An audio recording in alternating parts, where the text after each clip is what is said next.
Hi, and welcome back to our Set Yourself Up for 2026 mini series. I'm your host, Craig Skelton.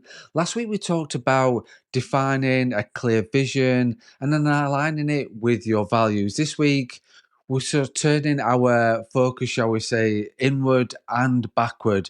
Before we can plan for 2026, we need to extract every lesson from 2025. Reflection isn't about dwelling on the past, it's about learning from it. By looking at what has worked and what didn't, we strengthen our resilience, celebrate our growth, and prepare to do better. Think of this episode as like a mental year end review without the dread, shall we say. We'll talk about how to review your numbers, recognize your wins, face your mistakes, and cultivate gratitude too, all while maintaining a calm. So, why is reflection essential? Well, in business, and it's fair to say in life too, it's easy to stay busy without ever stopping to evaluate what's working. Yet, every high performing firm, every high performing business takes time at year end to review performance data and get honest about what needs improving. Analyzing KPIs, key performance indicators, P&Ls, marketing analytics too, and customer feedback is essential. It's also important to collect feedback from your team as well. If you've got a team and manage a team, and evaluate whether you met the goals you set at the beginning of the year. This level of scrutiny isn't about beating yourself up, which can often be seen as the why you review, but it's not about beating yourself up. It's about understanding which strategies delivered the results this year and which ones drained your energy. And reflection also has a mindset benefit too. Taking time to pause and review lets your brain make sense of the experiences that has happened. It allows you to separate facts from feelings and then avoid those knee-jerk reactions that we can all make. When you reflect deliberately, you're less likely to rush into or out of opportunities. You give yourself space to respond rather than just react. So you start your review by looking at your data, get together your revenue, profit figures, conversion rates, average case size, marketing spend, and return on that investment too. And then look at what channels produce the highest return on your investment, which partnerships or lead sources were most effective. But don't stop at like just a spreadsheet. Then ask yourself what each number represents. Combine numbers with client feedback. So where did that lead come from? Why did that client reach out to you? The more you'll understand about why a campaign resonated or a service that fell flat. You also need to review any personal or professional development goals you set yourself as well. Did you complete a new qualification, or did you introduce new products into your business or into your proposition? Did you plan business development and want to focus on that? Reflect on the time you've invested in your own growth and whether it paid dividends. And if you work with a team or outsource tasks too, schedule review sessions with those people as well. Gather feedback on accomplishments and challenges, identify training needs or leadership opportunities for the coming year.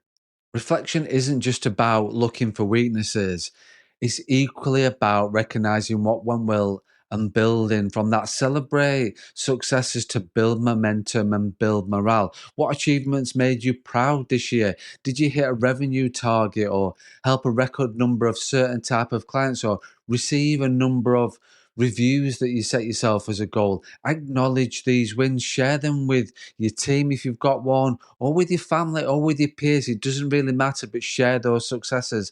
And if you employ or collaborate with others, express appreciation like gifts or just simply a heartfelt thank you goes such a long way. Gratitude creates loyalty and and positive energy that will carry into 2026. And alongside celebrating the wins, be honest about what didn't work. What were the marketing strategies that just completely flopped, or partnerships that didn't deliver this year? Did you miss a target because you didn't allocate enough time to it or resources to it? Document these missteps without judging yourself, which is so important. Ask yourself what underlying assumptions led to these results. What could you do differently? This approach turns mistakes into data, Remember to release regrets. We're all learners and mistakes are inevitable, especially when we're brokers, business owners. We're going to have regrets. What matters is using them to make better decisions next time. And year end can be hectic. Taking care of your mental health as just as important as analyzing your business. Set manageable goals each day and divide big projects into smaller tasks. Take breaks, ask for help when needed, and give yourself small rewards to stay motivated. They do really work. During your reflection process, pause regularly to breathe, go for a walk, just get some time away from your desk. These sort of micro breaks reduce stress and improve focus. And remember to communicate with colleagues and loved ones when you're feeling overwhelmed. Seeking support is a sign of strength. And finally, give yourself some grace. Nobody's perfect. Reflection is about growth, not self criticism. And then as you review the year, look for patterns. Are you consistently underestimating how long certain tasks takes? Or did you say yes to every single opportunity that and then feel overwhelmed? Are you spending too much time on administrative work and admin tasks and too little time on strategic planning for your business? Recognizing patterns help you make specific changes. And if you keep missing personal deadlines, consider like time blocking or outsourcing. And if you notice yourself procrastinating all the time on tasks you dislike, schedule them earlier in the day, schedule early in the week. Use your reflection to create micro goals for 2026. When setting these goals, follow the SMART framework that I've always talked about. Writing down your goals and assigning deadlines, make them real and trackable. So to make the most of this episode, try the following tasks. The first one is conduct a year-end review.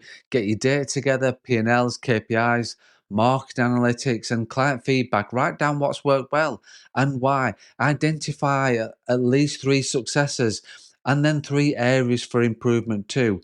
And then celebrate and appreciate. List your proudest achievements of 2025.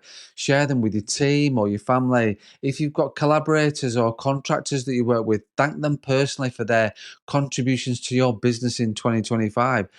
And then one thing that I've found does really work and does really help is journal about a mistake too. Choose one mistake or disappointment. Write down the facts of what happened, how you felt at the time, and what you learned. Then write a short plan of how you would handle a similar situation differently in the future. And then express gratitude. Each day this week, just write down three things you're grateful for in your business or in your life. Gratitude shifts your focus from scarcity to abundance. And also schedule a review session. If you've got a team or a mentor that you have as well, set up a meeting to review the year together. Use the conversation to gather feedback and generate ideas for improvement in 2026. Reflection isn't an end itself, it's the bridge to planning for 2026 and with a bridge to planning for next year. So in the next episode, we'll get into building habits, time blocking for a high performance and a successful 2026. We'll explore how to carve out time for things that matter and turn your insights from this reflection into daily practices.